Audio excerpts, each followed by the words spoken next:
Good morning.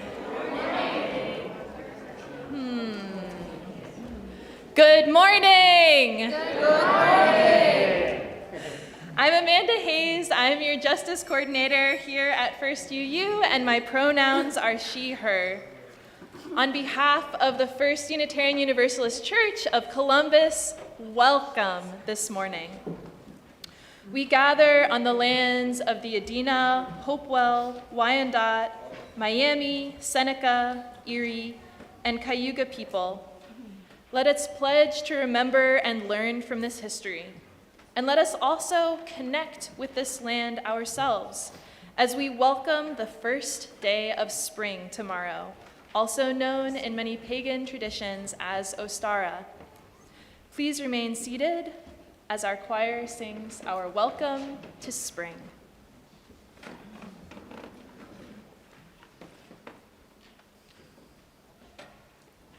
Come,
Good morning.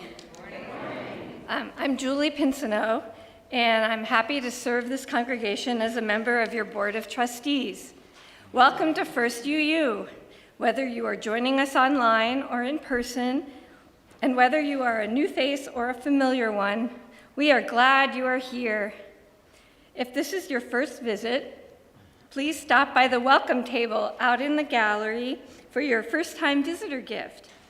And everyone, please let us know you are here today by scanning the QR code, which is on your order of service, and it's on the screen.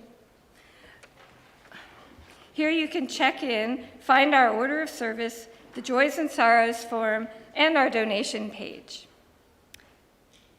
Kehilat Sukkot Shalom has invited First UU to join them for a community Passover Seder on Friday, April 7th in Beach Hall.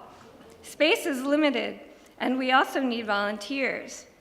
Please see the Friday news to RSVP and for more information. And if you're interested in anti-racism and want to improve your response to microaggressions, please join ARA for training and snacks in room 301 after today's service. And next, we have a message from our rummage sale team.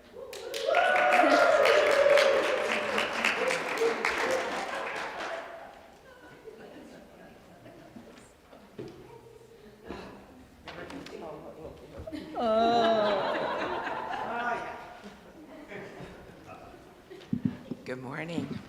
I have a little frog in my throat this morning. I didn't invite him, but he showed up with the spring. Okay. Stop. What are you doing, Mary Lou? Oh, I'm getting ready for Rummage Week.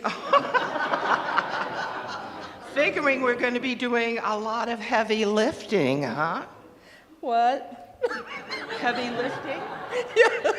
Yeah, tons of furniture, books, household items, small appliances. Here, I'll loan you my worry bead. Oh, thank you. No, every night I dream about I was unpacking. going to say, not sleeping well, huh? Wait for your cue, please. Okay. I am dreaming about unpacking, pricing, putting stickers on stuff. I wake up with a backache every morning. We really need more people to help on Friday. Especially from 6 to 9, so we can go to bed that night. Okay, ready or not, drop-offs start tomorrow from 10 to 1, and again from 5 to 8. That goes through Thursday. We really still need people to volunteer by using the QR code. See that? Okay, we're techie. Okay, or by signing up in Beach Hall. And we need all of you, you're not getting out of this, okay, to stack chairs up at the end of the service, not now. Okay, okay, 6 high, okay, any higher, it becomes a hazard, along the wall and in front. How many should we leave, Sue, for the choir? 50. Leave 50, so over here? Yeah, about halfway back. So any in the second half, you got to stack too. Okay, so because we have to leave some for choir practice. So take it away, Mary Lou. Susan, how about a bad joke or two? I know I can count on you for that. Let's lighten things up. My calling in life. Okay, ready for it? Where did you find the beret, Mary Lou? Oh, mon Dieu. In a garage, in the box, worth my prom corsage. I must pay you homage. I bet it took an entourage to find it behind the assemblage made from the plain fuselage. English is a weird language, doggone it. You know, why don't we just say ramage? Well, we can say ramage. Are you ready this morning? We're going to go. Ready, set, ramage, ramage, ramage. You ready? Ramage. Here we go. 1, 2, 3. Ready, set, ramage, ramage, ramage. Tomorrow, drop off. Thank you.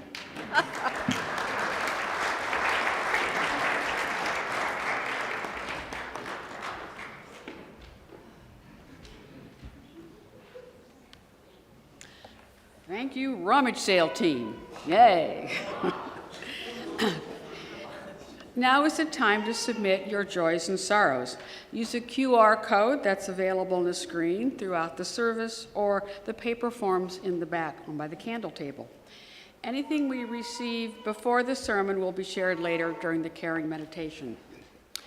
And now we would like to invite any children who want to help bring in the light to meet Gus out in the back in the gallery.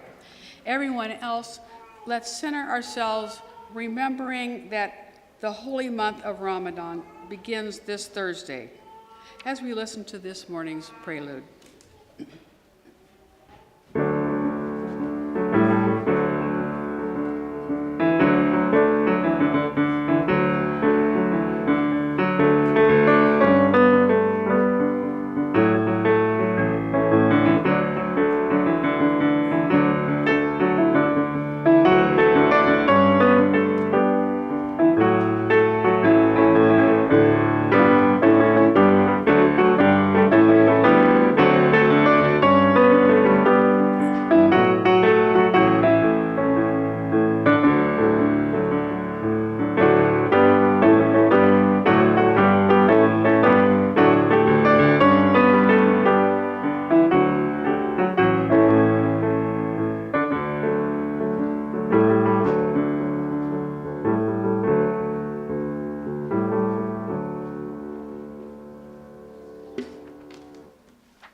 Good morning.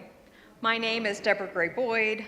I have the privilege of serving with your Board of Trustees as the treasurer, but my pronouns are she and they, and I am here this morning to invite our children to bring in the light.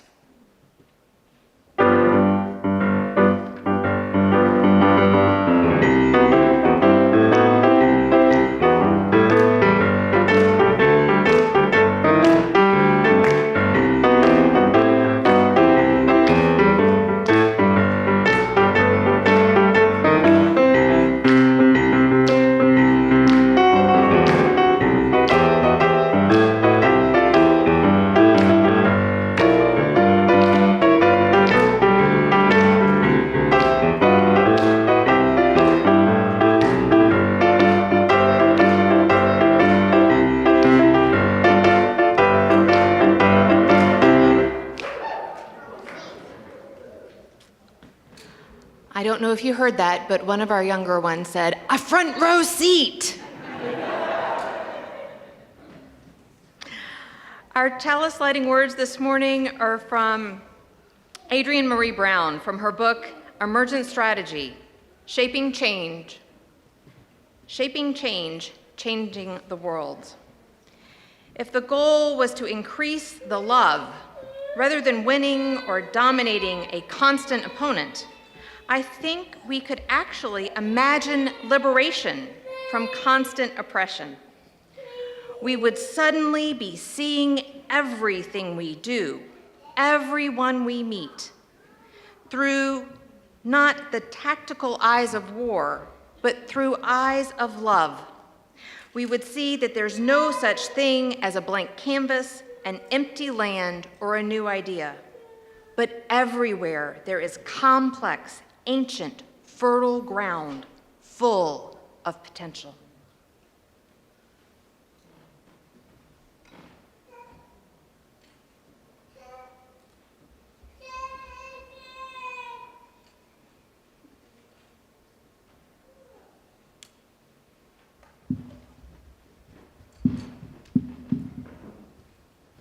Thank you, Violet, for your help lighting our chalice. Good morning. Good morning. I'm Amber Scott, your Director of Religious Exploration, and my pronouns are she, they. Thank you for joining me in the Story Party Zone. Sign-ups to participate in Bridging, our annual graduation recognition for high school and homeschooled seniors, are now open.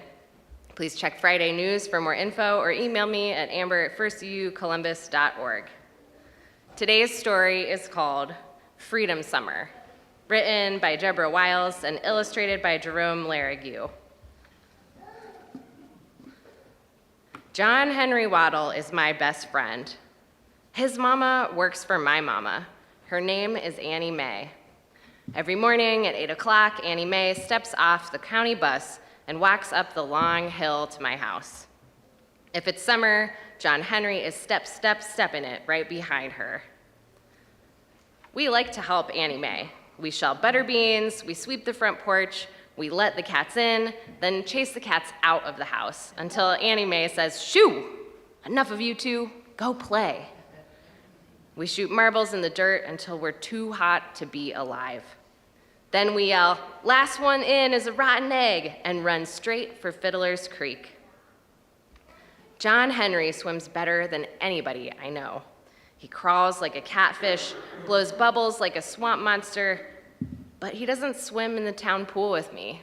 He's not allowed. So we dam the creek with rocks and sticks to make a swimming spot and then holler and jump in wearing only our skin. John Henry's skin is the color of browned butter. He smells like pine needles after a good rain. My skin is the color of the pale moths that dance around the porch light at night. John Henry says I smell like a just washed sock. "This means war," I shout. We churn the water into a white hurricane and laugh until our sides hurt. Then we float on our backs and spout like whales. "I'm gonna be a fireman when I grow up," I say. "Me too," says John Henry. I have 2 nickels for ice pops, so we put on our clothes and walk to town. John Henry doesn't come with me through the front door of Mr. Mason's general store. He's not allowed. "How you doing, young Joe?" asks Mr. Mason. He winks and says, "You gonna eat these all by yourself?" My heart does a quick beat. "I got one for a friend," I say and scoot out the door. "Yes, sir, it's mighty hot out there," Mr. Mason calls after me. "I love ice pops," says John Henry. "Me too," I say. Annie Mae makes dinner for my family every night. She creams the corn and rolls the biscuits. Daddy stirs his iced tea and says, "The town pool opens tomorrow to everybody under the sun, no matter what color." "That's the new law," Mama tells me. She helps my plate with peas and says, "It's the way it's going to be now. Everybody together. Lunch counters, restrooms, drinking fountains too." I wiggle in my chair like a doodle bug. "I gotta be excused," I shout and run into the kitchen to tell John Henry. "I'm gonna swim in the town pool," he hollers. "Is it deep?" "Real deep," I tell him. "And the water's so clear you can jump to the bottom and open your eyes and still see." "Let's be the first ones there," says John Henry. "I'll bring my good luck nickel and we can dive for it." Next morning, as soon as the sun peeks into the sky, here comes my best friend, John Henry Waddell, running to meet me. "Let's go," he yells. "I got my nickel." And I run right with him all the way to the town swimming pool. We race each other over the last hill, and we stop. County dump trucks are here. They grind and back up to the empty pool. Workers rake steaming asphalt into the hole where sparkling clean water used to be. One of them is John Henry's big brother, Will Rogers. We start to call to him, "What happened?" But he sees us first and points back on down the road. It means, "Get on home." But our feet still stuck, we can't budge. So we hunker in the tall weeds and watch all morning until the pool is filled with hot, spongy tar. Smoky steam rises in the air. Workers tie planks to their shoes and stomp on the blacktop to make it smooth. Will Rogers heaves his shovel into the back of an empty truck and climbs up with the other workers. His face is like a storm cloud, and I know this job has made him angry. "Let's go," the boss man shouts, and the trucks rumble slam down the road. It's so quiet now, we can hear the breeze whisper through the grass. We sit on the diving board and stare at the tops of the silver ladders sticking up from the tar. My heart beats hard in my chest. John Henry's voice shakes. "White folks don't want colored folks in their pool." "You're wrong, John Henry," I say, but I know he's right. "Let's go back to Fiddler's Creek," I say. I didn't want to swim in this old pool anyway. John Henry's eyes fill up with angry tears. "I did," he says. "I wanted to swim in this pool, I want to do everything you can do. I don't know what to say, but as we walk back to town, my head starts to pop with new ideas. I want to go to the Dairy Dip with John Henry, sit down and share root beer floats. I want us to go to the picture show, buy popcorn, and watch a movie together. I want to see this town with John Henry's eyes. We stop in front of Mr. Mason's store. I jam my hands into my pockets while my mind searches for words to put with my new ideas. My fingers close around 2 nickels. Want to get an ice pop? John Henry wipes his eyes and takes a breath. I want to pick it out myself. I swallow hard and my heart says yes. Let's do that, I say. I give John Henry one of my nickels. He shakes his head. I got my own. We look at each other. Then we walk through the front door together. The end.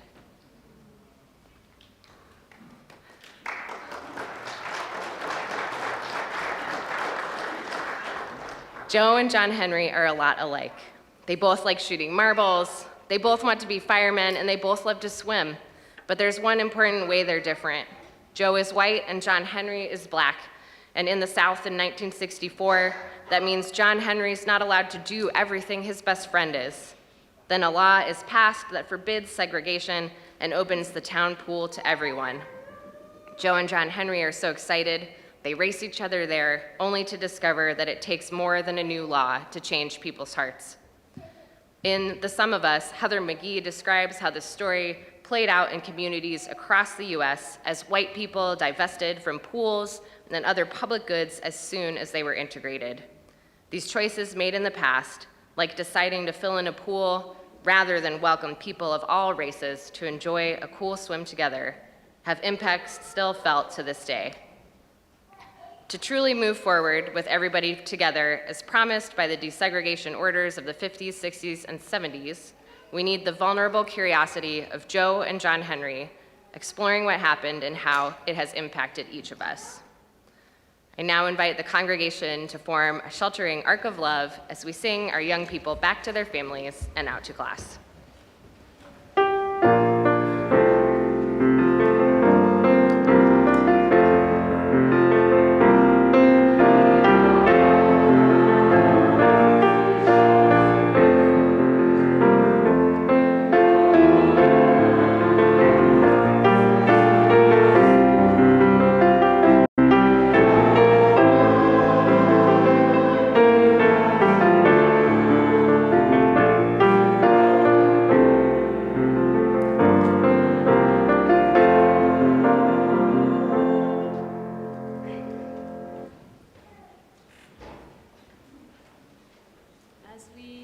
As we sing our centering song from a seated position, I invite you to be present to the sensations in your body as we ask these deep questions.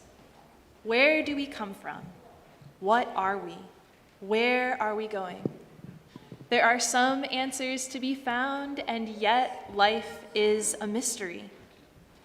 We'll sing the song all the way through together in unison, and then we will break the congregation into 3 sections, this side, the middles, and that side. And each section is gonna have a song leader to help you, so it's gonna be great.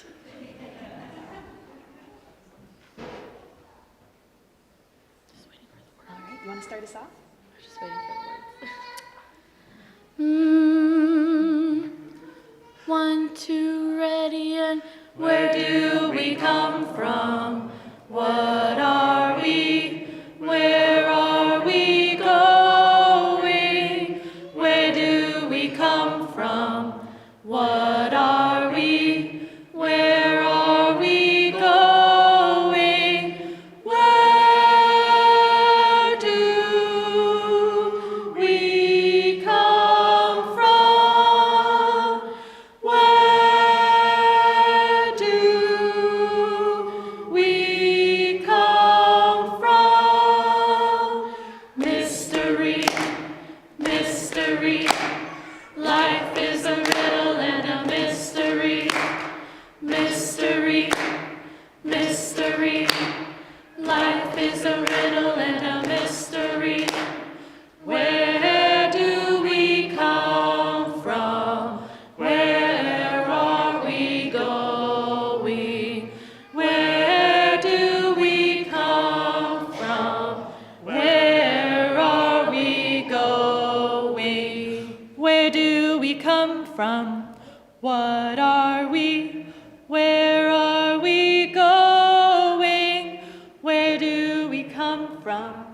What are we? Where are we going? Where do we come from? Where do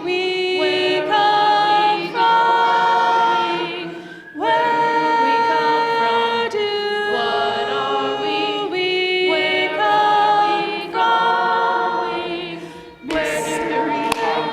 Mystery, life is a riddle and a mystery. Mystery, mystery, life is a riddle and a mystery.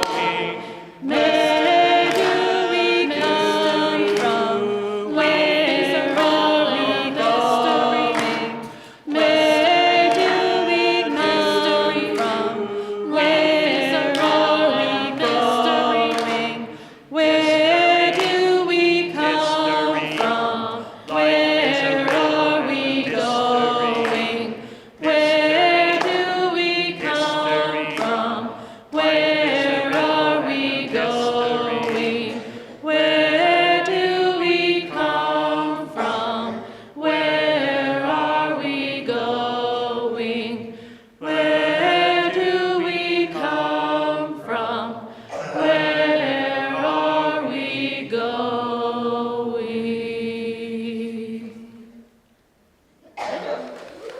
Good job.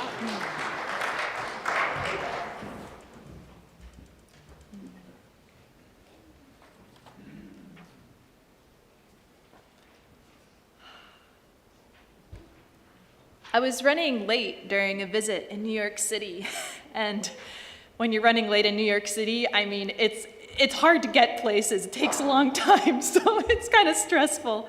I did not know where I was going.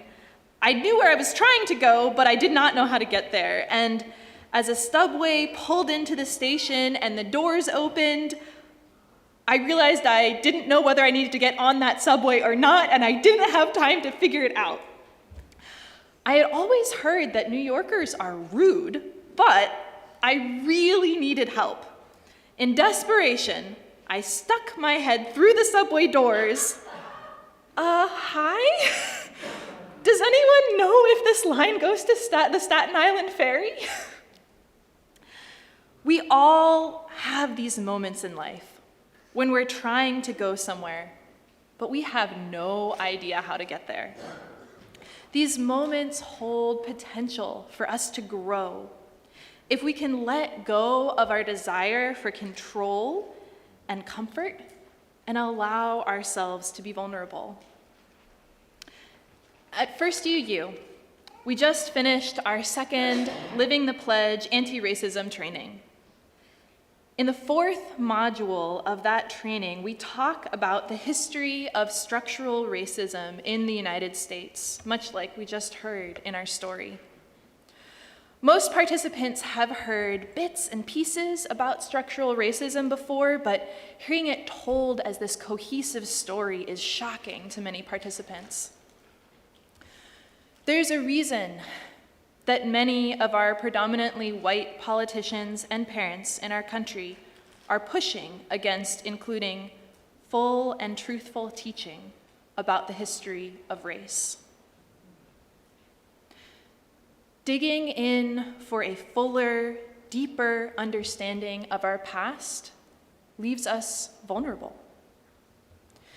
In the case of many white people like myself, we don't know what we might find, but we suspect that it might threaten our stories about where we came from, who we are, and where we're going, our very identities.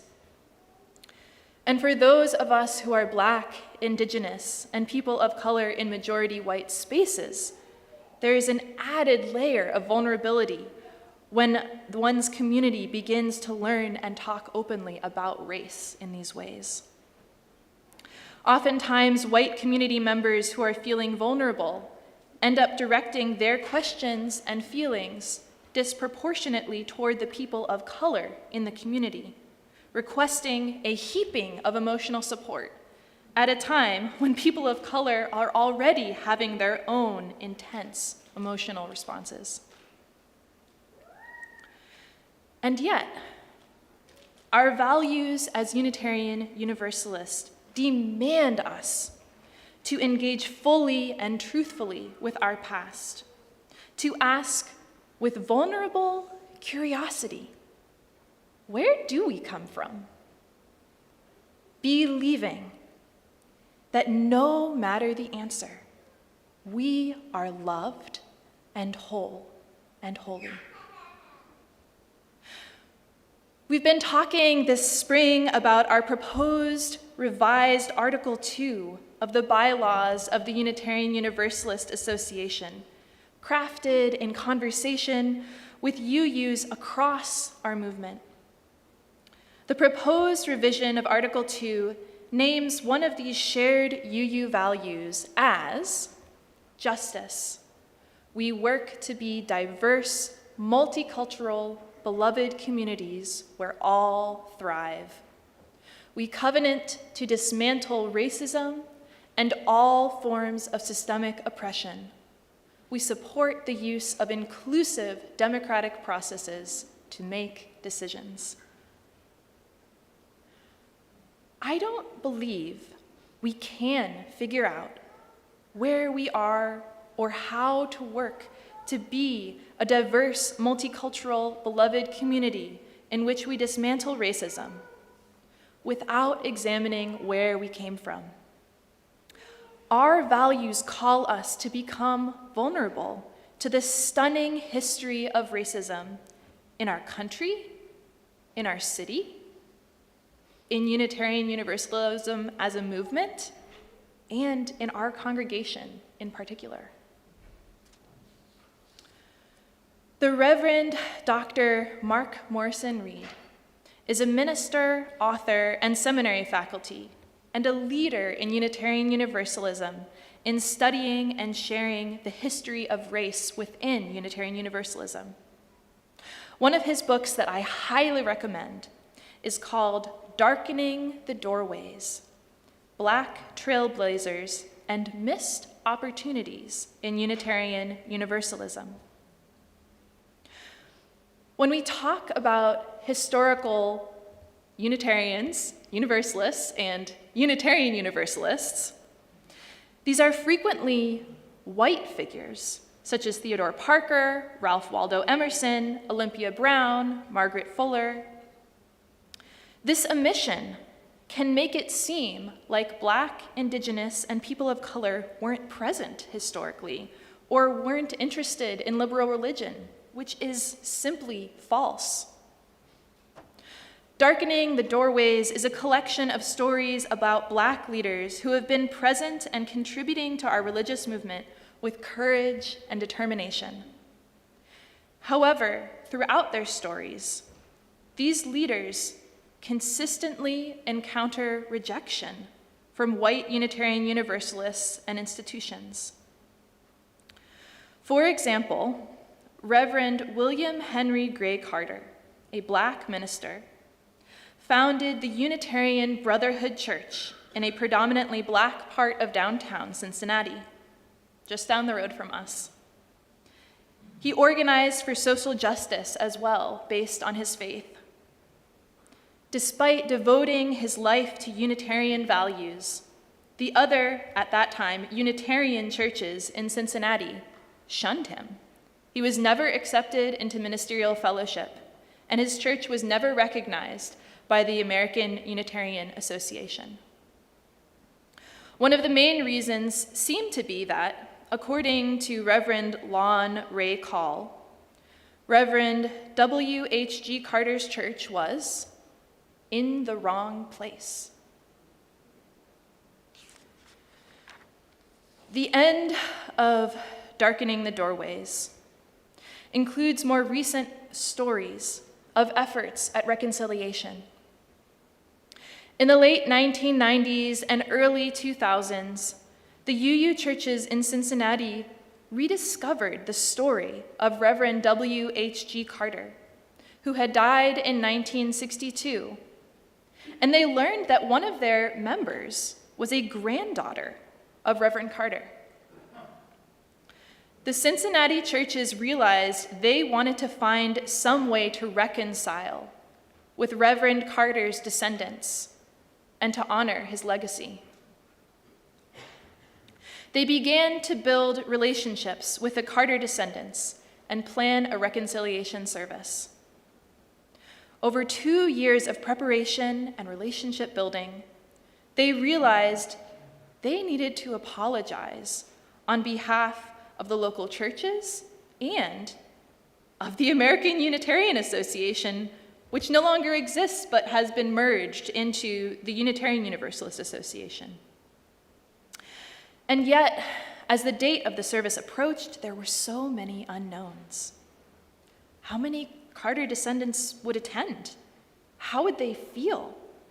Would they accept the apology? What if the UU leaders said the wrong thing or made the service into a show and their attempt at an apology actually made things worse? In Reverend Dr. Morrison Reed's words, "We cannot engage in authentic conversation about race and at the same time be in control. We have to be vulnerable." The Cincinnati congregations discovered this opportunity for reconciliation, healing, and honoring the legacy of a Black Unitarian through vulnerable curiosity about their past. A minister who studied Black Unitarian history noticed a possible connection to her congregation and preached a sermon to open the topic. A congregant who knew the story of her grandfather spoke up about her connection to him. What would it look like for First UU Columbus to engage in this kind of vulnerable curiosity about our past, especially regarding race? I think we can start by asking lots of wondering questions. Here are some of my questions, and I look forward to hearing some of yours. I wonder about what it means for us now that the church our initial members came from was a community of recent German immigrants holding services in German. I wonder about what loss they felt when they gave up their German language services during World War I, and how losing that ethnic tie changed their relationship with whiteness. I wonder what it was like for the first person of non-German ancestry who joined the church. And I wonder, myself, a white descendant of German immigrants, whether some desire to stick with people who came from the same place as us remains in our church culture. I wonder about racially related factors in our move to this site in Clintonville in 1961. The redlining maps show Clintonville as, quote, desirable for mortgages. And many properties in Clintonville had racially restrictive covenants that prevented the next owners from selling to people of color. I just wonder whether we might have avoided any areas of town based on concerns about how race might impact the church's property values or our ability to get a loan. I wonder whether it was advantageous for our church to present itself as white in some way, even subconsciously, in order to be able to buy this land and move here. And I wonder what impact our relocation might have had on our community, especially members of color. We acknowledge that the Adena, Hopewell, Wyandotte, Miami, Seneca, Erie, and Cayuga peoples once lived on our land each week. And we share our plate with the Native American Indian Center of Central Ohio. And also, I wonder what the story is of how this land came to belong to First UU instead of being in the care of Native peoples. I wonder where each of these peoples live now, and perhaps some are within our congregation. I wonder if there is some way we could come into more meaningful relationship with those who cared for this land before us. It would be nice to believe that, unlike the Cincinnati congregations, we don't have any stories in our past of rejecting, ignoring, or putting barriers in front of Black, Indigenous, and people of color leaders. And yet, the Cincinnati congregations are just down the street from us. The same Reverend Lon Ray Call, who thought that Reverend W.H.G. Carter's church was in the wrong place, was instrumental in the formation of our church in Columbus only 2 years later. It seems awfully likely that if we engage in this kind of vulnerable curiosity, we will discover some heartbreaking stories. But we can't heal from the ways that racism and white supremacy culture have wounded our community until we know where those wounds are. We don't really know where we're going until we understand where we've been and how we've gotten there. And if we don't do this work, we will miss out on the stories of the Black, Indigenous, and people of color leaders who have contributed to our church over the years. Right now, the people who we tend to talk about in our church history are white, predominantly male ministers, along with staff. Yet we know that Black, Indigenous, and people of color have made an impact on who we are today as a community. And luckily, we have elders in our congregation who remember many of them, as well as our wonderful archives team, who have saved an amazing array of all kinds of materials from various points of our history that we can use to learn. Back in Cincinnati, the day of the reconciliation service came. More than 100 Carter descendants attended. As it turned out, the invitation to this service had become an opportunity for the Carter family to reconcile among each other as well. After the formal apology was delivered, a member of the Carter family came forward and gave a response, which included an acceptance of the apology. It was an incredibly healing moment for everyone who attended. It was also a foundation that allowed First UU of Cincinnati to speak out about racial profiling when the police killed Timothy Thomas only a few months later, and to make a commitment as an urban church to do the same justice work that Reverend W.H.G. Carter had organized. The work of dismantling white supremacy is never done, but engaging vulnerably and with curiosity about their past allowed healing and created new connections. We just had a beautiful example of celebrating the legacy of a Black staff member in our church this February, when our Chalice Choir sang an arrangement of Wade in the Water by our previous music director, Tony McDonald. Our current music director, Brandon, shared about Tony and the gifts that he brought to our church and our community. It's not that we aren't capable of this work of vulnerable curiosity, or even that we haven't started it. But we still have a lot of questions to ask and a lot of answers to search for in order to gain a fuller picture of where we came from and who we are as a church. Back during my visit to New York City, my head still leaning into this subway car full of allegedly rude New Yorkers, actually, several kind voices answered my plea for direction. Yeah, I think you can take this train to the ferry. And come on in. I'm not quite sure how many stops it is, but we can figure it out together along the way.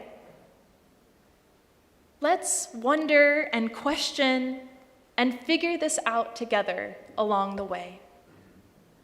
Amen, and blessed be.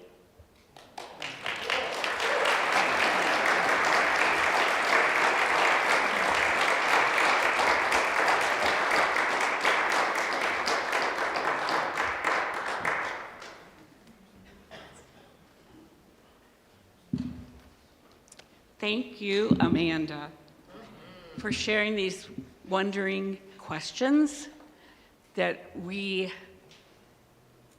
can commit to following with truth and following the truth that we see with integrity.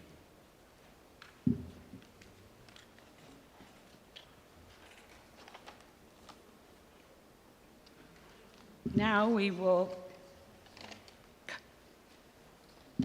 move to our offering. My name is Linda Smith. I am a retired Unitarian Universalist minister and also on the Anti-Racist Allies, and my pronouns are she, her. In March, we are sharing our offering with Bottoms Up Diaper Bank. Did you know that 1 in 3 families in the U.S. struggle to afford diapers for their children? The average baby needs 6 to 10 diapers per day, but for many low-income families, this basic necessity can be out of reach. Bottoms Up is a nonprofit organization working to help all parents access enough clean diapers.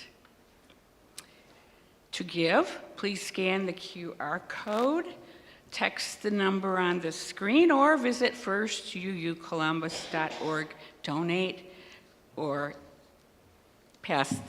share with the plate that is going to be passed. No matter your ability to financially give, we are grateful that you are here. Our offering will now be gratefully received. Thank you for your generosity.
We're going to change up our schedule a little bit this morning up here. So now I invite Barb Fiorini to come forward as our pastoral listener today to share our joys and sorrows and caring cards this morning. And as well, I'm going to ask the ushers to begin passing out pens and paper. Well, we have the paper, they're in your order of service, so the ushers are going to be passing out some pens or pencils so that you can make some notes in that paper if you want. And as a reminder, any caring cards submitted after 4 p.m. on Saturday will be read the following Sunday. Good morning. My name's Barb Fiorini. We have 5 caring cards today and 1 announcement. we share in the sadness of Emily V.C. as her husband, Bruce C., is in the ICU at Riverside Hospital and is not expected to recover. Our condolences to Peggy M. and John H. as they lost their beloved dog, Brody, on Thursday, March 14th. They will miss his big and happy personality in their lives. And our joys, our joyful congratulations go to Amanda H., who states, "My interview with the Ministerial Fellowship Committee was on Friday, and I have been affirmed in fellowship, which is the last step before I can ask a congregation to ordain me."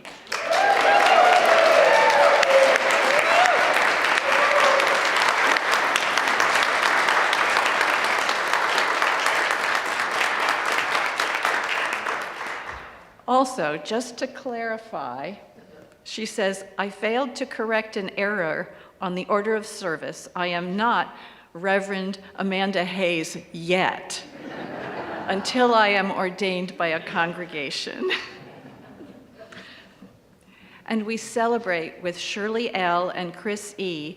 as they celebrated 43 years together on March 15th.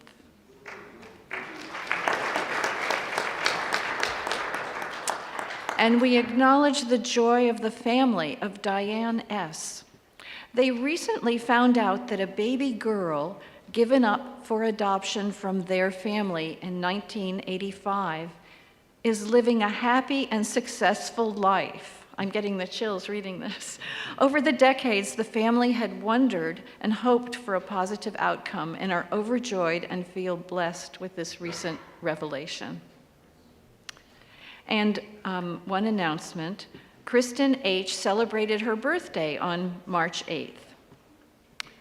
So today, please visit the caring table in Beach Hall after the service to say hello to our volunteers and sign caring cards that will be sent to the people within our community. And today, there were no joys and sorrows that were submitted before the sermon that we haven't read yet, and there was nothing in the candle table. So those are our joys and sorrows for this morning. Thanks.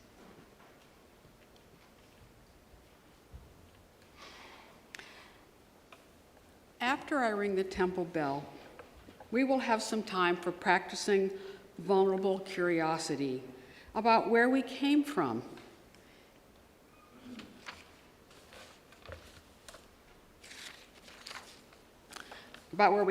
And you're going to be able to do this through journaling and our reflection.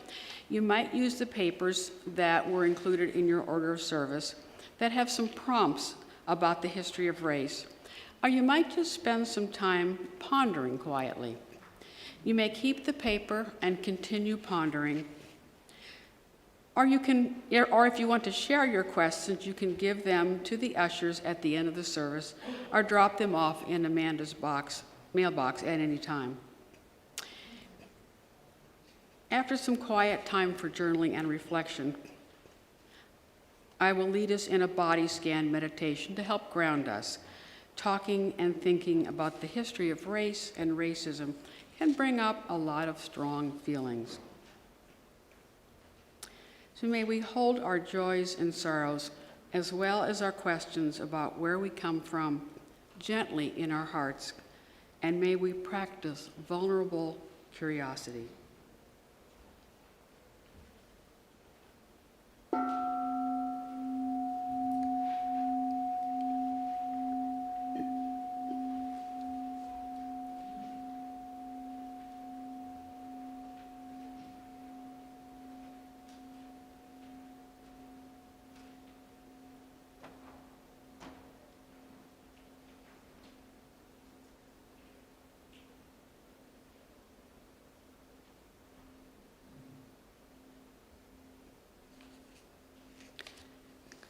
I now invite you into a 3-minute body scan practice.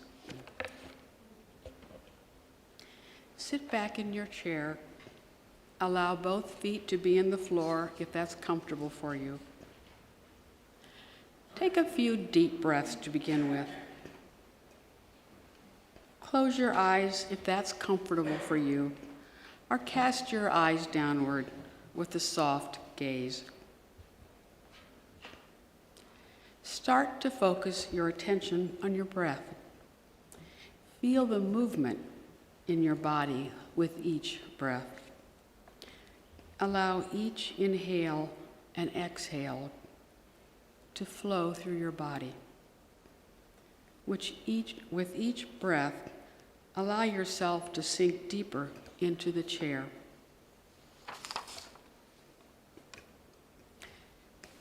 If your mind wanders, that's okay. Simply and gently bring your attention back without judgment.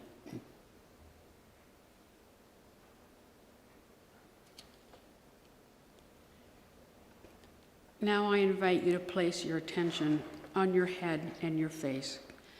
Imagine with each breath, your facial muscles relaxing.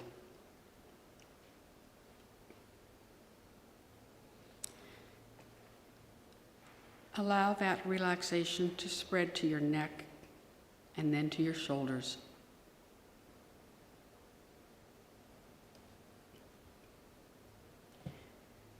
With each breath, feel the tension releasing down your arms and into your hands.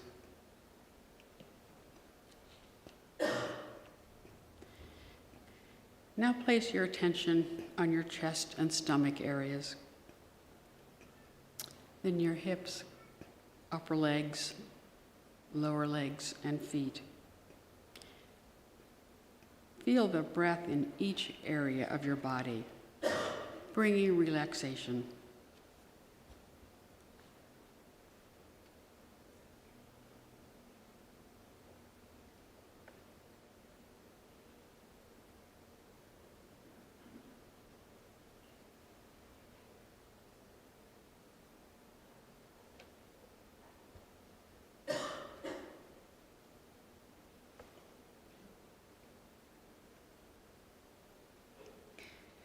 Now I invite you to notice a place in your body that feels at ease. Notice that sensation in this part of your body.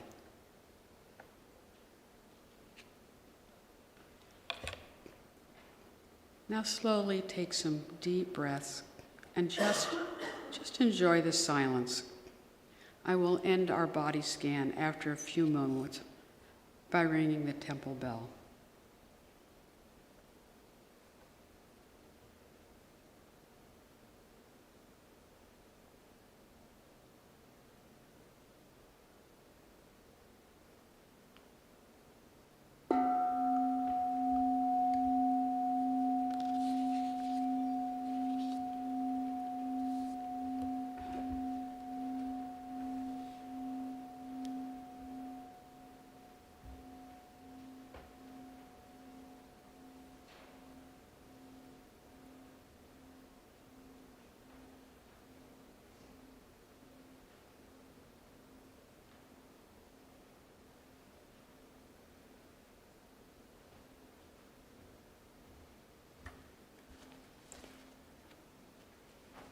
Thank you so much for being here this morning with us and for practicing vulnerable curiosity.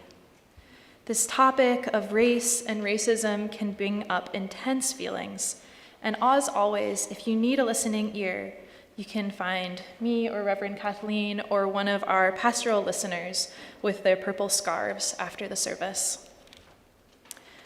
If this morning's service energized you and you're raring to go on these questions, we will be offering our anti-racist workshop called Living the Pledge for the third time this spring. Living the Pledge workshops are in-depth workshops that delve into various aspects of racism. And it's a good first introduction to anti-racism work, but it goes deep enough that it could really contribute to anyone's learning. I just took it this fall. It was good. We're working on planning future sessions, but this is the last one that we're going to offer in this church year. And there's both in-person and virtual options, so your handout has a link to the sign-up page. And if you are curious about anti-racism training, or if you just want some more practice, we have a mini workshop called What Do I Say When a Racial Microaggression Occurs, right after this service at 12:15 in room 301, and there are snacks, which is important. So, I have learned from the many emails I have received from you after services over the years that this is a congregation full of wonderfully deep thinkers. And so I know you will continue to ponder where we came from as a country, as a city, as a religious tradition, and especially as a congregation with vulnerable curiosity. And I want to remind you that no matter what questions we ask or what answers we find, we believe as Unitarian Universalists that we and all people are loved and whole and holy, just the way that we are.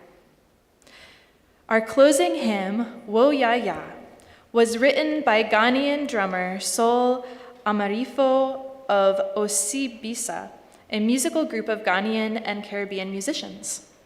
It was frequently heard in work camps throughout Central West Africa in the 1970s and 1980s. And the arrangement in our book, Singing the Journey, comes from the version by Ysaye Barnwell. Wo Ya Ya can have many meanings. According to the composer, it means, we are going. Please rise in body or spirit and join me in singing Wo Ya Ya, which is number 1020 in our teal hymnal.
To lend a hand after the service. Stick around in the worship center here to help the rummage team move chairs.